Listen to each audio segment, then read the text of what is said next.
Somos simplemente imperfectos. Un revés a la rutina semanal.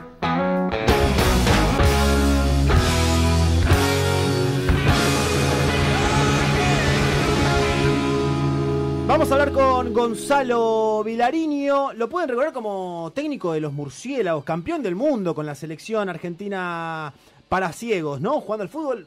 Emi, me acuerdo vos estabas muy fanático. Sí, señor. Porque somos viejos nosotros ya. Esto fue en el 2006. Ah. Fue en el 2006 cuando salen campeón argentino. Sí, 2006. Le ganamos a Brasil. Luego también estuvo al mando de la selección argentina de Power Chair Fútbol. Y lo pueden ver también en charlas TED y en distintas conferencias. Es el señor Gonzalo Vilariño. Gonzalo, buenas noches, ¿cómo estás? ¿Qué tal, chicos? ¿Cómo están? Muy bien, por suerte. ¿Todo tranquilo, Gonzalo? ¿Todo bien? Todo tranquilo, terminando el día. Mirá, te voy a contar una infidencia, ¿no? Sí. Yo me acordaba de vos por el tema de los murciélagos, pero te tenía así como el que era el técnico de los murciélagos. Me acordaba de Silvio Velo también, pero viste, ahí nada más. Y el otro día me bajé en Spotify varios podcasts de las charlas TED, y una de las primeras que escuché fue la tuya. Quedé medio fanático con la charla TED, al punto de que se la hice escuchar a mis viejos en el auto. Yo ya la había escuchado, y sin ir más lejos, te estamos entrevistando ahora, pues dije, no, hay que entrevistarlo a Gonzalo. ¿Qué tanto te cambió esa charla? A ver, fue el proceso para dar una charla TED es bastante complejo, ¿eh? Si uno cree, yo ya venía dando charlas para empresas, contando un poco la experiencia de cómo armar un equipo con pocos recursos y tratar de llevarlo a lo que es el alto rendimiento. Y pensé que iba a ser algo sencillo, y después llegó un momento que dije, ¿para qué me metí en esto, no? Porque en realidad te asignan un coach y trabajas muy duro durante 3 meses, y vas pasando como filtros y exámenes, evaluaciones que ellos te hacen. Y llegó un momento que sentía que ellos me querían llevar la charla hacia otro lado, hasta que terminé. Fue un día que fue como que hice un clic y terminé de entender que la charla TED era algo distinto a una charla de una empresa y que tenía que dejar un mensaje o generar algún cambio en la cabeza de la gente, ¿no? Que lo escuchaba. Y quizá ahí fue cuando tomé por ahí un poquito más de noción de lo importante que era la labor que hacíamos, no yo solo, o sea, la que hacían los chicos desde el deporte para la discapacidad, cómo cambiaba la vida de los discapacitados y la visión de la sociedad respecto a lo que es una persona con discapacidad a partir del deporte. Creo que me provocó un cambio en mi cabeza de empezar a entender que era mucho más trascendental que una medalla lo que estábamos haciendo.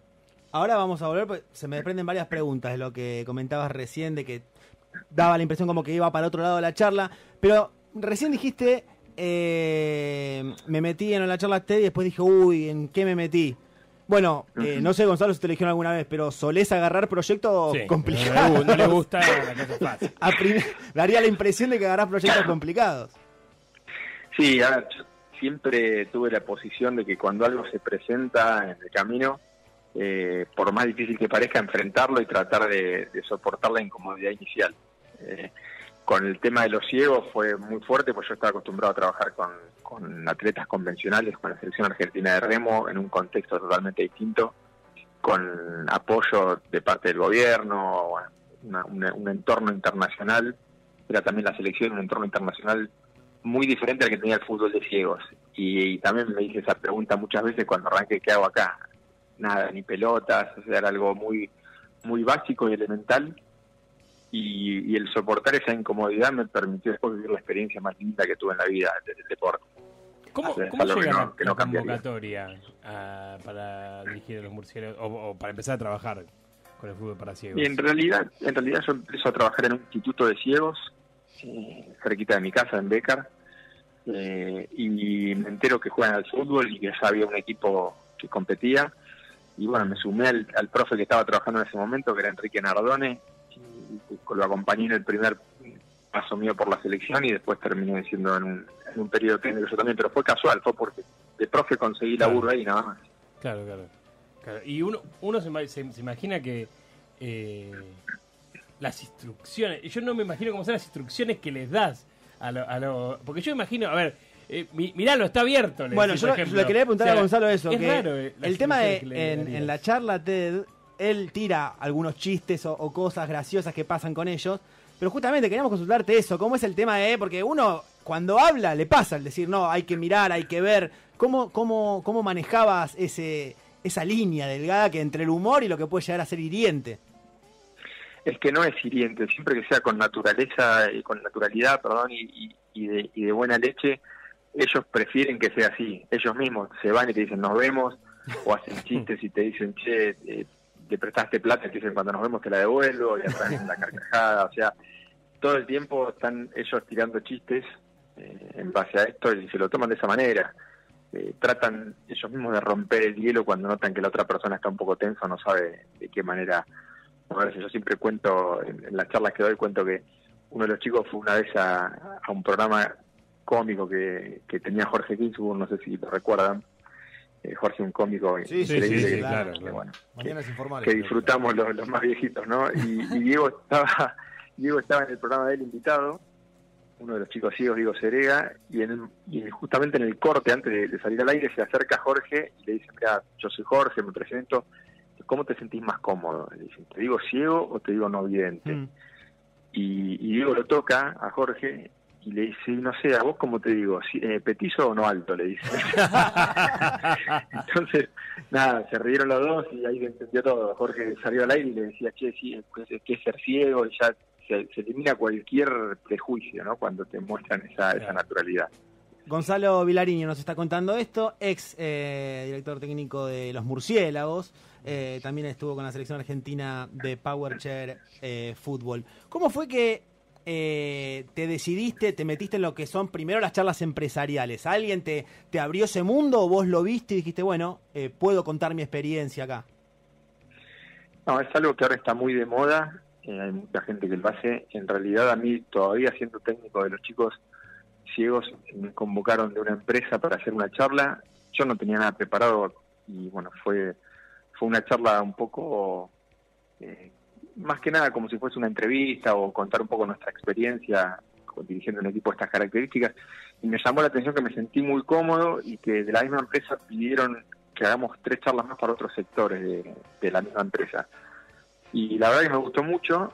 Yo tenía como referencia a Cachito Vigil en esto, que es uno de los primeros que empezó a hacer charlas de motivación y liderazgo y trabajo en equipo. Me contacté con la persona que trabajaba con Cachito, y bueno, después de un tiempo empecé a dar charlas con Cachito y bueno, fui aprendiendo un poco cómo era ese mundo, y es algo que disfruto mucho porque más allá de que pasó a ser una actividad laboral también dentro de mi vida, me permite difundir estas cosas, ¿no? Estos deportes que a veces necesitan apoyo y no lo tienen porque tienen poca difusión. ¿Y por qué nos comentabas que ahora yo quiero usar esos filtros de las charlas TED? Yo pensé que te convocaban, tenían una charla con vos, una reunión con vos, y después ya pactaban cuándo era la charla y el enfoque que ibas a tener. Pero contame cómo fue lo de esos filtros, eso que fuiste vos como ayornándote a ellos también, y por qué decías que parecía que iba para otro lado la charla. Mira, si sos Manu Ginóbili, no pasas ningún filtro, te llaman y vas a ir a la charla sin ninguna prueba. En realidad, a mí una amiga me sugirió, después de haber dado, no sé, muchísimas charlas a la empresa, me dijo, che, ¿por qué no te anotás en TED? Yo no sabía ni que había una forma de anotarse, ni inscribirse, pensé que era justamente convocándote. Bueno, me anoté, me hicieron mandar un video de 5 minutos. Yo, con muy poca expectativa, mandé un video de un pedazo de mi charla de una empresa. Ellos me convocaron dentro del... O sea, ahí pasé el primer filtro donde resultó interesante el tema y me convocaron. Fui a una primera audición donde tenía que dar una charla de 6 minutos, creo, y tratar de conmoverlos en 6 minutos y demostrarles por dónde iba.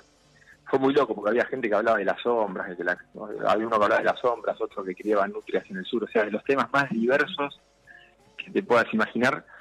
Te dicen, bueno, te vamos a avisar dentro de 30 días si te elegimos. Bueno, llegó el mail, pasamos otra audiencia más, que ya era diferente, era ya con todo un equipo de personas que trabajan en TED que te evaluaban, y había que pasar, habíamos ya pasado con el filtro, ese era el segundo, me volvieron a llamar y ahí me asignaron un coach, que en mi caso fue Ari, un fenómeno, que al principio yo pensé, como te decía, que lo iba a hacer de taquito, y yo me iba siempre, por mí me costó siempre, cuando empecé a laburar con estos chicos, después dejé de verlos como discapacitados.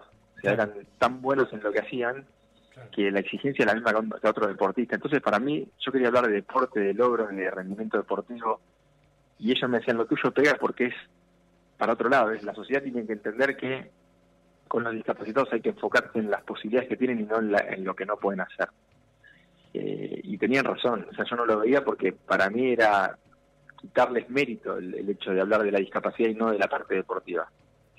Pero entendí que el mensaje para la sociedad debía ser otro, ¿no? Ellos tienen muy claro que hicieron para ganar estas medallas, pero en la sociedad lo importante es que cambie cómo tratamos a las personas con discapacidad. Y bueno, renegué mucho con él y porque él me cambiaba la charla, me decía, no, esto, ¿por qué no lo ocupé de aquel lado? Bueno, al final, después de practicarla mucho y de varios cambios, nos pusimos de acuerdo y creo que era lo que esperaban ellos y lo que me resultó positivo a mí también. No, y quedó muy buena, la verdad que yo también la escuché, es conmovedora realmente. Te estamos paseando por todos los temas, pero yo tengo una pregunta desde que arrancamos y que es, ¿cómo es dirigir a Messi? Porque Silvio Velo es el Messi del fútbol para ciegos. ¿Cómo es dirigir a un jugador tan determinante adentro del campo de juego? ¿Le enseñás a jugar, le explicás? ¿Qué le decís?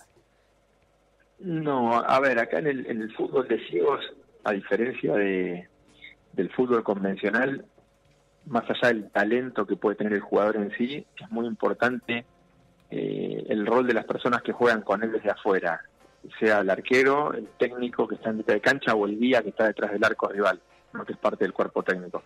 Porque son las tres personas que le vamos a dar referencias de cómo está parado el equipo rival, por qué lugar atacar, si tiene un compañero solo.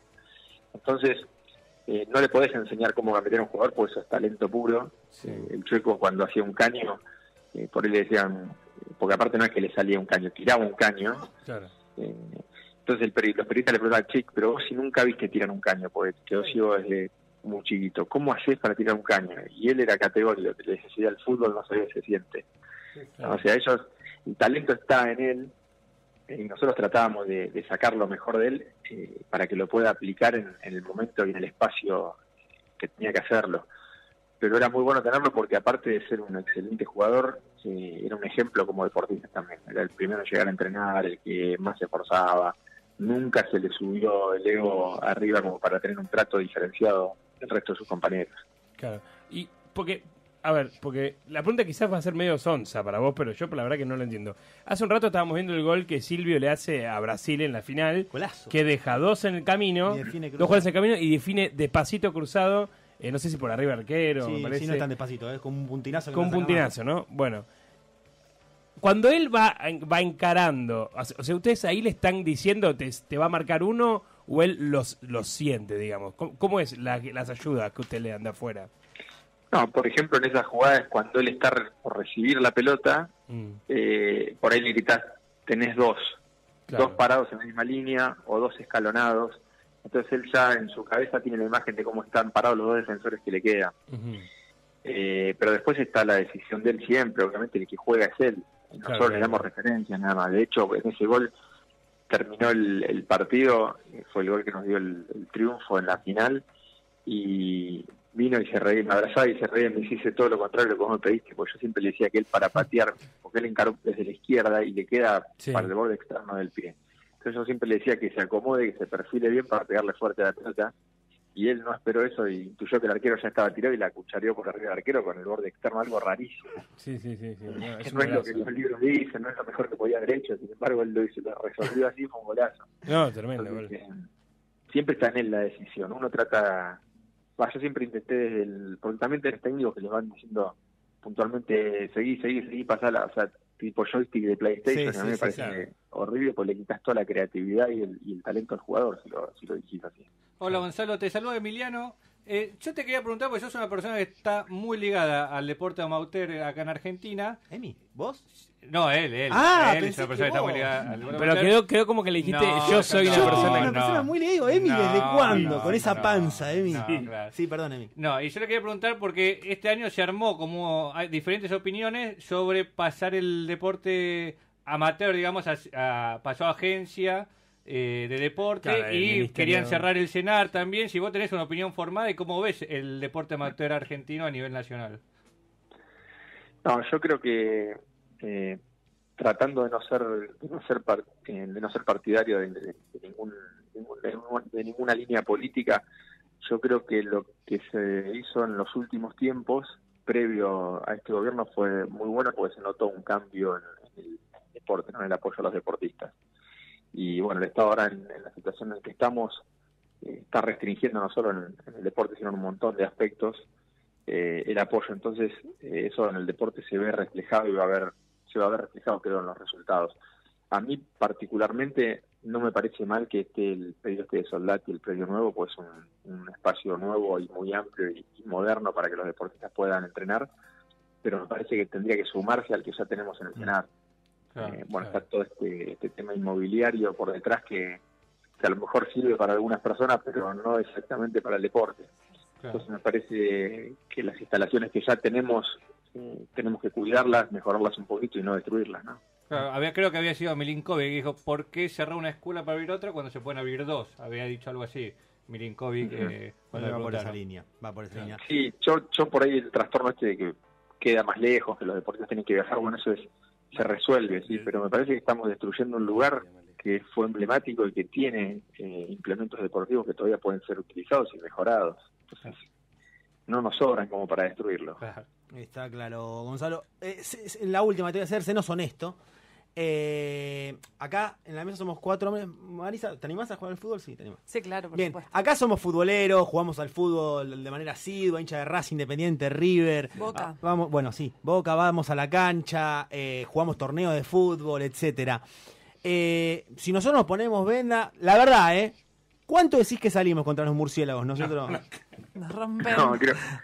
Te pasa que a los 3 minutos te levantaste la venda y te rendís, porque es imposible. Es imposible porque ¿no? te matás a golpes, a los 2 minutos no sabes dónde estás parado. O estás en el baño, Sí. te levantás la venda Sí, y no, te metiste sin querer en el baño. Y Creo el que es miedo a desesperante. lastimarte te invade y te paraliza. Así que inténtenlo, pero no va a durar más de 2 minutos. Tan así es, porque lo comentabas vos en tu charla que jugaste un ratito y esto que estabas diciendo ahora, a los 2 minutos ya no sabía dónde estaba parado. Sí, no, es imposible. Es imposible, aparte pones en riesgo a los otros chicos, a los ciegos, que te van a chocar seguramente a la velocidad que juegan, porque tu desorientación va a hacer que ellos terminen golpeándote a vos y se golpeen ellos también. O sea que somos peor que un cono para ellos, si Somos querés. peor Sí, porque el cono por lo Sí, menos Por no el se cono. mueve. El cono se queda dentro de la cancha, ¿entendés? ¿Y en Sí, silla sí, llegaste sí, a tal jugar? Hola, ¿qué tal? ¿En Sí, silla ¿qué tal? llegaste a ¿Cómo jugar? estás? Sí, también es muy difícil. A ver, es más, lo podés hacer porque no tenés una limitación visual ahí. Sí. Pero lo mismo, cuando nos subimos a una silla, el joystick es tan sensible que a veces terminas dando vueltas sobre vos Claro. mismo y querés ir para un lado y salir para el otro. Así que nada, las sillas también, los chicos de Power, increíble lo que juegan. Y cuando vos te subís a una silla te das cuenta de la habilidad que tienen ellos para poder resolver situaciones que de afuera parecen sencillas. Sin duda. Bien, Gonzalo, te agradecemos muchísimo por la comunicación. Ya sabemos que no estás más con los murciélagos, tampoco con la selección de Power Chair. ¿Qué estás con las charlas? En realidad, por una cuestión de familia personal, tuve que dejar algunas de estas cosas porque lo hago hace 20 años. Y bueno, ahora mi hijo juega al fútbol también, estoy acompañándole un poco a él. Y un tema familiar de enfermedad y demás me hizo por 2 años más o menos, desde el año pasado y en mitad de alejarme un poquito. Pero ni bien se encamine todo de vuelta, seguramente algún proyecto loco vamos a hacer. Un proyecto fácil va a agarrar, ¿eh? Seguramente. Esta vez. Sí, seguro. Se sirve fácil. Vamos a ver quién más puede hacer algún deporte raro. Gonzalo, ojalá se solucione pronto, seguramente va a ser así. El problema que nos estabas comentando recién, te mandamos un abrazo, muchas gracias por la comunicación. Gracias a ustedes por llamar.